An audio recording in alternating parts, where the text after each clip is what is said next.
नमस्कार, दिन भर की बड़ी खबरों में आपका स्वागत है। मैं हूं आंचल। आज इस बुलेटिन में बात होगी अन्नदाताओं के दिल्ली कूच की, न्याय यात्रा में राहुल गांधी के एमएसपी पर बड़े ऐलान की, देखेंगे कि कैसे फ्लोर टेस्ट जीतने के बाद भी नीतीश कुमार की बढ़ गई हैं उलझनें और किस तरह शरद पवार ने नए सिरे से घेर लिया है मोदी सरकार को। साथ ही देखेंगे कि पाकिस्तान में अब किसने किया सरकार बनाने का दावा और बात करेंगे तमिलनाडु में राज्यपाल ने क्यों बीच में ही खत्म कर दिया अभिभाषण। और बुलेटिन के आखिर में देखेंगे जाने माने कार्टूनिस्ट इरफान की किस खबर पर पड़ी है तिरछी नजर। लेकिन सबसे पहले एक नजर सुर्खियों पर। बेरोजगारी के मुद्दे पर मध्य प्रदेश की राजधानी भोपाल में युवा कांग्रेस ने भाजपा सरकार को घेरा। विधानसभा घेरने का था प्लान। जीतू पटवारी समेत वीवी श्रीनिवास और अन्य कांग्रेस नेता हुए गिरफ्तार। चुनाव आयोग की तरफ से एनसीपी का नाम और चुनाव चिन्ह अजीत पवार के गुट को दिए जाने के खिलाफ शरद पवार गुट ने सुप्रीम कोर्ट में दाखिल की याचिका। दाल की महंगाई से नहीं मिली राहत। जनवरी 2024 में 19.54% रही दालों की महंगाई दर, जबकि जनवरी 2023 में 4.27% रही। शेयर बाजार में आई तेजी। सेंसेक्स 482 अंकों की तेजी के साथ 71,555 अंक पर हुआ बंद। निफ्टी 127 अंकों की तेजी के साथ 21,743 अंक पर हुआ बंद। तो ये थी आज की सुर्खियां। अब बढ़ते हैं आज की सबसे बड़ी खबर की तरफ। देश की राजधानी दिल्ली को एक बार फिर मोदी सरकार ने छावनी में तब्दील कर दिया है। अन्नदाताओं के दिल्ली कूच से घबराई मोदी सरकार ने उन्हें रोकने के लिए जमीन पर कीले गाड़ दी हैं और आसमान से आंसू गैस के गोले छोड़े जा रहे हैं। लेकिन अन्नदाताओं के बढ़ते कदमों को सरकार नहीं रोक पाई। देखिए ये पूरी रिपोर्ट। किसानों ने मोदी सरकार के खिलाफ मोर्चा तेज कर दिया है। किसानों के 13 फरवरी को दिल्ली चलो आह्वान ने पहले ही मोदी सरकार की घबराहट बढ़ा दी थी और अब किसानों के बढ़ते काफिले को देख सरकार बैकफुट पर आती नजर आ रही है। किसानों को दिल्ली में प्रवेश करने से रोकने के लिए सरकार ने सीमाओं को बंद करने से लेकर सुरक्षा कर्मियों की तैनाती तक करवा दी। कंटीली कीलों से बैरिकेडिंग भी कराई, लेकिन किसान अपनी जिद पर कायम है। अपनी मांगों को लेकर सरकार के खिलाफ अपना विरोध जारी रखते हुए किसानों ने बैरिकेडिंग तोड़कर आगे बढ़ने की कोशिश की। शंभू बॉर्डर पर पुलिस ने किसानों को रोकने के लिए आंसू गैस के गोले फेंके, पानी की बौछारें चलाई, यहाँ तक कि रबर की गोलियां भी दागी। खबरों के मुताबिक इस झड़प में कई किसान घायल हो गए तो कुछ प्रदर्शनकारी किसानों को गिरफ्तार भी किया गया है। एक तरफ सरकार किसानों को किए गए वादे पूरे करने को तैयार नहीं है तो दूसरी तरफ किसान भी हार नहीं मान रहे। अब किसानों को विपक्ष का समर्थन भी हासिल हो गया है। कांग्रेस नेता राहुल गांधी ने न्याय यात्रा में जनसभा के दौरान जनता को कांग्रेस के शासन में एमएसपी की गारंटी सुनिश्चित की। किसानों के मुद्दे की गंभीरता को देखते हुए कांग्रेस की न्याय यात्रा को अचानक रोक दिया गया और राहुल गांधी मल्लिकार्जुन खड़गे के साथ विशेष विमान में दिल्ली रवाना हो गए हैं। दिल्ली में वो किसानों से मुलाकात करेंगे, न्याय की जंग में उनके साथ खड़े होंगे। किसानों को दिल्ली जाने से रोकने और प्रदर्शन के खिलाफ दायर 2 याचिकाओं पर पंजाब एवं हरियाणा हाईकोर्ट में सुनवाई के बाद कोर्ट ने किसानों के पक्ष में फैसला सुनाते हुए कहा, किसानों के दिल्ली जाने से रोकने और प्रदर्शन के खिलाफ दायर 2 याचिकाओं पर पंजाब एवं हरियाणा हाईकोर्ट में सुनवाई के बाद कोर्ट ने किसानों के पक्ष में फैसला सुनाते हुए कहा, किसानों और आम लोगों के अपने अधिकार हैं और उन्हें कुछ जगह पर प्रदर्शन की इजाजत मिलनी चाहिए। वहीं संयुक्त किसान मोर्चा ने पीएम को चिट्ठी लिखकर 16 फरवरी को औद्योगिक और क्षेत्रीय हड़ताल का ऐलान किया है। 3 साल में दूसरी बार अन्नदाता अपनी मांग को लेकर सड़क पर उतरे हैं, लेकिन सरकार के अन्याय बंद ही नहीं हो रहे हैं। मोदी सरकार के इस रवैये पर आज राहुल गांधी ने अपनी भारत जोड़ो न्याय यात्रा में जमकर सरकार की खबर ली है। वहीं कांग्रेस अध्यक्ष मल्लिकार्जुन खड़गे ने भी बताया कि तानाशाही सरकार के लक्षण ऐसे ही होते हैं। इसके साथ ही कांग्रेस नेताओं ने एमएसपी की लीगल गारंटी पर बड़ा ऐलान किया है। क्या कहा है राहुल गांधी ने, आइए देखते हैं इस रिपोर्ट में। मणिपुर से शुरू हुई कांग्रेस की न्याय यात्रा इस वक्त छत्तीसगढ़ पहुंच गई है। यात्रा ने 30 दिन पूरे कर लिए हैं और बीते 1 महीने में राहुल गांधी ने 9 राज्यों में जनता पर मोदी सरकार के अन्याय के खिलाफ आवाज बुलंद की है। जनता ने भी यात्रा के माध्यम से अपनी आवाज उठाने की कोशिश की है और आज एक बार फिर छत्तीसगढ़ के अंबिकापुर में हुई विशाल जनसभा में कांग्रेस नेताओं ने किसानों के न्याय की हुंकार भरी है। अंबिकापुर में कला केंद्र में हुई इस जनसभा में जन सैलाब उमड़ा और राहुल समेत खड़गे ने भी जनता को संबोधित करते हुए किसानों के मुद्दे पर भाजपा को घेरा। कांग्रेस नेता राहुल गांधी ने कहा कि देश में किसानों को जो मिलना चाहिए वो उन्हें नहीं मिल पा रहा है, इसीलिए किसान दिल्ली की तरफ जा रहे हैं, लेकिन उन्हें रोका जा रहा है। उनके ऊपर आंसू गैस के गोले दागे जा रहे हैं। भाजपा सरकार ने एमएस स्वामीनाथन को भारत रत्न देने की घोषणा की, लेकिन वो एमएस स्वामीनाथन की कही गई बात को लागू करने के लिए तैयार नहीं है। कांग्रेस नेता ने किसानों को स्वामीनाथन कमीशन के अनुसार एमएसपी की गारंटी देते हुए कहा कि कांग्रेस का ये फैसला 15 करोड़ किसान परिवारों की समृद्धि सुनिश्चित कर उनका जीवन बदल देगा।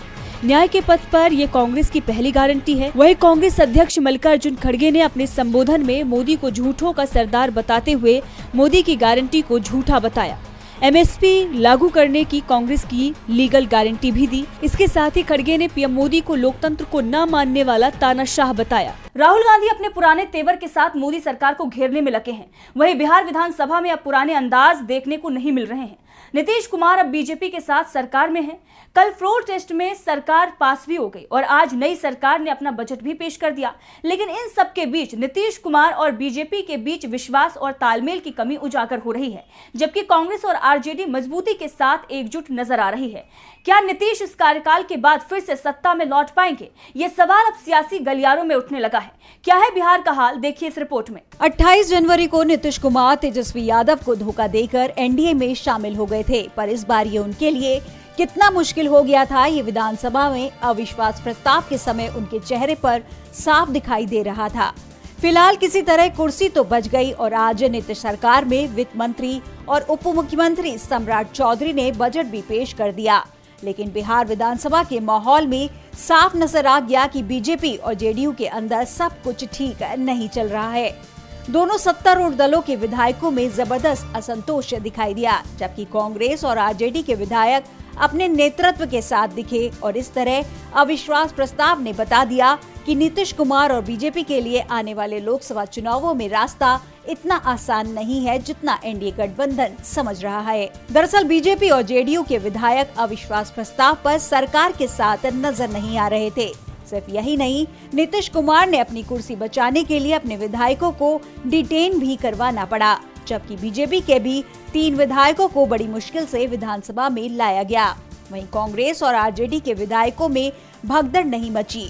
मतलब साफ है कि उन्हें अपना भविष्य अपनी पार्टी में उज्जवल दिख रहा है। मतलब उन्हें उम्मीद है कि अगले चुनाव तक उनकी सरकार बन सकती है। विधानसभा में जिस तरह मुख्यमंत्री नीतीश कुमार और दोनों डिप्टी सीएम सम्राट चौधरी और विजय सिन्हा में जिस तरह का उत्साह दिखना चाहिए था, वो नहीं दिखा। नीतीश कुमार के चेहरे की घबराहट साफ बता रही थी कि वो अंदर से हिले हुए हैं। सम्राट चौधरी के भाषण में भी नाराजगी दिख रही थी। तो वहीं अविश्वास प्रस्ताव पर विधानसभा में स्पीच देते हुए तेजस्वी के चेहरे पर जो कॉन्फिडेंस दिख रहा था, उससे ये माना जा रहा था कि तेजस्वी यादव बहुत जल्द कुछ बड़ा करने वाले हैं।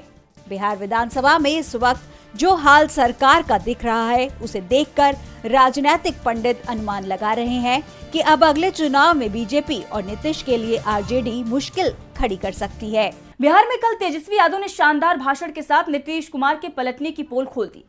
तभी से नीतीश कुमार हैरान परेशान नजर आ रहे हैं। वहीं आज शरद पवार ने भी पीएम मोदी को संसद में नेहरू जी पर की गई गलत बयानी को लेकर घेरा और मोदी की खूब खबर ली। क्या कहा शरद पवार ने, देखते हैं इस रिपोर्ट में। एनसीपी प्रमुख शरद पवार ने पीएम मोदी पर लोकतंत्र को लेकर निशाना साधा है। उन्होंने सोमवार को थाने जिले के उल्लासनगर में एल्गार परिषद की सभा को संबोधित करते हुए कहा कि संविधान में निहित नागरिकों के अधिकारों पर हमला हो रहा है। ये देश के लोकतांत्रिक ढांचे के लिए खतरा है। साथ ही उन्होंने देश के पहले प्रधानमंत्री जवाहरलाल नेहरू और संविधान के प्रमुख वास्तुकार बाबा साहेब अम्बेडकर को निशाना बनाए जाने की आलोचना की। उन्होंने कहा कि 2 दिन पहले संसद में हमने पीएम मोदी का भाषण सुना। पूरे भाषण में उन्होंने पंडित जवाहरलाल नेहरू की आलोचना की और उन पर हमला किया, जिन्होंने आजादी से पहले 6 से 7 साल जेल में बिताए थे। आजादी के बाद उन्होंने डॉक्टर अम्बेडकर को साथ लेकर एक लोकतांत्रिक देश का निर्माण किया। यह हमला उस व्यक्ति की नीतियों और निर्णयों पर किया गया था। पवार ने कहा कि इस तरह के हमले केवल व्यक्तियों को निशाना नहीं बनाते, बल्कि इन महान व्यक्तियों के निर्धारित मूलभूत मूल्यों और सिद्धांतों को व्यापक रूप से निशाना बनाते हैं। उन्होंने कहा कि इस हमले का मकसद बाबा साहब अम्बेडकर के दिए संविधान को कमजोर करना है और फिलहाल मोदी और उनके सहयोगी यही काम कर रहे हैं। पवार ने आगे भी कहा कि पाकिस्तान, श्रीलंका और बांग्लादेश जैसे कुछ देशों में जो स्थिति बनी हुई है, उससे बचने के लिए ये सुनिश्चित करने की जरूरत है कि जिस संविधान ने हमें मौलिक अधिकार दिए हैं, उसका संरक्षण किया जाए। साथ ही उन्होंने किसानों और हाशिए पर रहने वाले समुदायों पर बढ़ते हमलों का भी जिक्र किया और शिक्षा में निजीकरण के खतरों के प्रति आगाह किया। इससे पहले पवार पुणे में पत्रकार निखिल वागले पर कथित तौर पर बीजेपी कार्यकर्ताओं द्वारा किए गए हमले की निंदा की थी और कहा था कि आवाज उठाने वालों को बंद करने के लिए सत्ता का दुरुपयोग किया जा रहा है। बीजेपी अपनी मजबूती के लिए जोड़ तोड़ का सहारा ले रही है। मोदी, नेहरू, गांधी परिवार और कांग्रेस को कोसने में लगे हैं, लेकिन कांग्रेस फिर भी कमजोर पड़ती नहीं नजर आ रही। रही है, बल्कि दोगुने जोश के साथ बीजेपी के झूठ को जनता के सामने ला रही है। मध्य प्रदेश में लाडली बहन योजना पर कांग्रेस ने मोहन यादव सरकार को कटघरे में खड़ा कर दिया है। देखिए ये पूरी रिपोर्ट। मध्य प्रदेश में लाडली बहना योजना काफी समय से सुर्खियों में बनी हुई है। अब इसे लेकर प्रदेश कांग्रेस अध्यक्ष जीतू पटवारी ने राज्य की मोहन सरकार पर सवाल उठाए हैं। दरअसल 12 फरवरी को विधानसभा में राज्य का अंतरिम बजट पेश हुआ, मगर इसमें लाडली बहना योजना की राशि नहीं बढ़ाई गई। अब इस मुद्दे को लेकर जीतू पटवारी सरकार पर हमलावर हो गए हैं। जीतू पटवारी ने सोशल मीडिया एक्स पर पोस्ट करते हुए लिखा कि सरकार लाडली बहना योजना में दी जाने वाली 1250 रुपए की राशि को नहीं बढ़ा रही है। वित्त मंत्री ने जो अंतरिम बजट पेश किया है उसमें ये साफ हो गया है कि जुलाई तक लाडली बहनों को 1250 रुपए प्रति माह ही मिलेंगे। उन्होंने सीएम मोहन यादव पर आरोप लगाते हुए लिखा कि मोहन यादव जी, समझ नहीं आता कि आपकी हिम्मत को दाद दूं कि या फिर लाडली बहनों के साथ हो रही धोखाधड़ी के लिए एक निंदा प्रस्ताव भेज दूं। जीतू पटवारी ने लिखा, वित्त मंत्री ने 1 अप्रैल से 31 जुलाई तक के लिए अंतरिम बजट पेश किया है। इसमें महिला बाल विकास विभाग को 9000 करोड़ से ज्यादा की राशि दी गई है, जबकि माना जा रहा था कि लोकसभा चुनाव को देखते हुए लाडली बहना की राशि को भी बढ़ाया जाएगा, लेकिन अंतरिम बजट में इसके लिए कोई प्रावधान नहीं किया गया है। इसके सिर्फ 2 ही कारण हो सकते हैं। एक, वोट लेने के बाद भूल जाने की पुरानी आदत को बीजेपी दोहरा रही है। दूसरा, लोकसभा चुनाव में बीजेपी को अब महिलाओं के वोट की आवश्यकता ही नहीं है। उन्होंने लिखा कि विधानसभा चुनाव में जिस तरह से बार बार अप्रत्यक्ष रूप से महिलाओं को धमकाया गया कि वोट नहीं तो योजना नहीं, लेकिन बाद में सब कुछ भुला दिया गया। भाजपा भले ही भूल गई, लेकिन महिलाएं याद रखेंगी, झूठ का पूरा और पक्का हिसाब लेंगी। गौरतलब है कि लाडली बहना योजना की शुरुआत मध्य प्रदेश में शिवराज सिंह चौहान द्वारा की गई थी।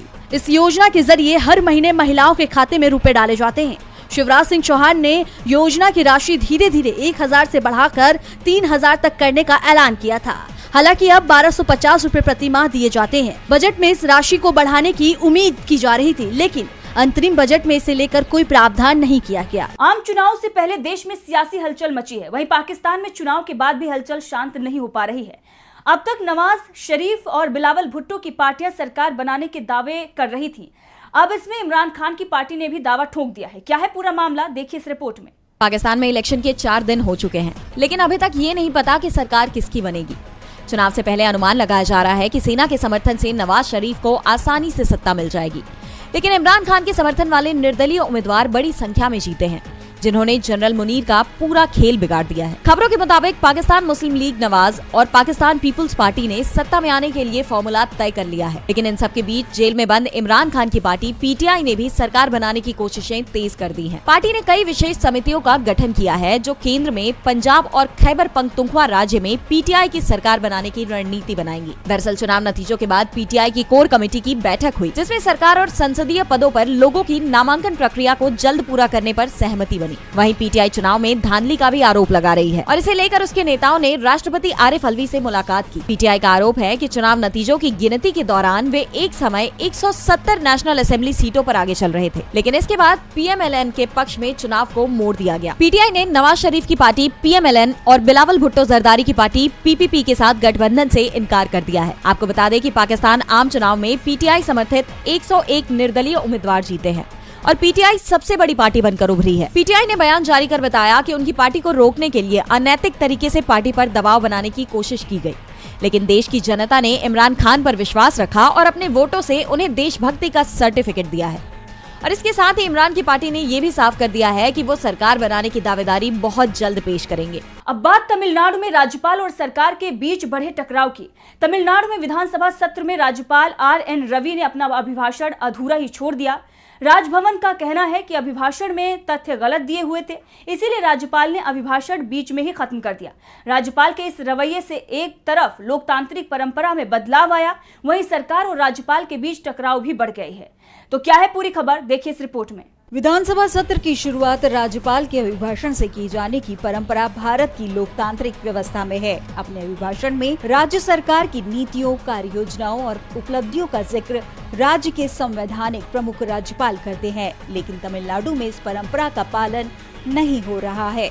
तमिलनाडु के राज्यपाल आर.एन. रवि ने एम.के. स्टालिन की अगुवाई वाली सरकार में अपना अभिभाषण यह कहते हुए बीच में खत्म कर दिया कि वह अभिभाषण की सामग्री को लेकर सरकार से असहमत हैं। साथ ही उन्होंने दावा किया है कि अभिभाषण में गुमराह करने वाले तथ्य शामिल हैं। इतना ही नहीं, उन्होंने राष्ट्रगान का सम्मान नहीं करने के लिए भी डीएमके सरकार की आलोचना की है। इस विवाद के कारण एक बार फिर राज्यपाल और डीएमके सरकार के बीच टकराव सामने आ गया है। वहीं इस मामले में तमिलनाडु के राजभवन ने सफाई देते हुए कहा कि राज्यपाल का अपमान विधानसभा के स्पीकर एम अप्पावू ने किया है। राज्यपाल का अभिभाषण वास्तविक तथ्यों वाला होना चाहिए, जबकि राज्य सरकार की ओर से जो अभिभाषण तैयार किया गया था वह सच्चाई से परे था, इसलिए उस अंश को पढ़ा नहीं जा सकता था। इसके अलावा विधानसभा अध्यक्ष ने राज्यपाल को नाथूराम गोडसे का अनुयायी और उससे भी अधिक कहकर अपमानित किया था।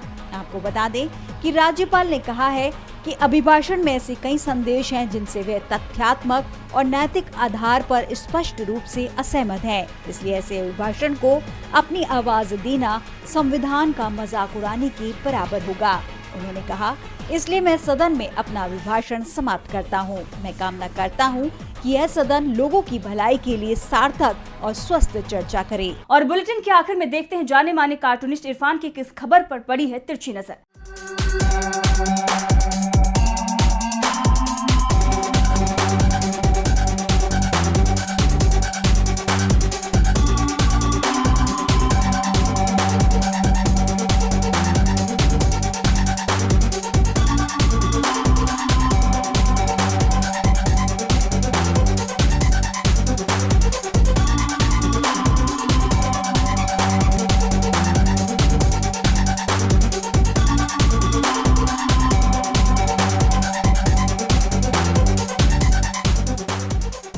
किसान फिर से दिल्ली में आने के लिए दिल्ली के बॉर्डर पर जमे हुए हैं। वहां पर उन्हें रोकने के लिए दिल्ली पुलिस लगातार उनके ऊपर ड्रोन से आंसू गैस छोड़ रही है, उनके ऊपर वाटर कैनन से पानी डाला जा रहा है। और भारत के प्रधानमंत्री इन्हीं दिनों गल्फ कंट्रीज की यात्रा में गए हुए हैं, जहां पर वो एक हिंदू मंदिर के उद्घाटन के लिए गए हैं। तो शायद प्रधानमंत्री के लिए किसानों से बढ़कर हिंदू और मुसलमान का मामला हो, क्योंकि चुनाव भी तो अभी सिर पर है।